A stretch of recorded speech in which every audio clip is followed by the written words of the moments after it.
மேல் சாத்தமங்கலம் பகுதியில் அமைந்துள்ள திருமங்கலாம்பிகை சமேத திருமங்களீஸ்வர பகவான் ஆலயத்தில் விசேஷமான சோமவார பிரதோஷம் மற்றும் 108 சங்காபிஷேகம் வெகு சிறப்பான முறையில் நடைபெற்றது.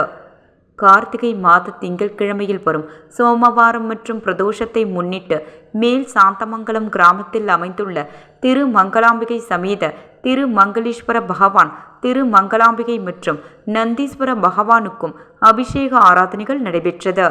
அதனைத் தொடர்ந்து மாலை 6:30 மணிக்கு மங்கள ஆரத்தியும், அதனைத் தொடர்ந்து 108 சங்காபிஷேகத்தின் ஒரு பகுதியாக யாக வேள்வி மற்றும் 108 சங்குகளால் ஐயனுக்கு சங்காபிஷேகம் நடைபெற்றது.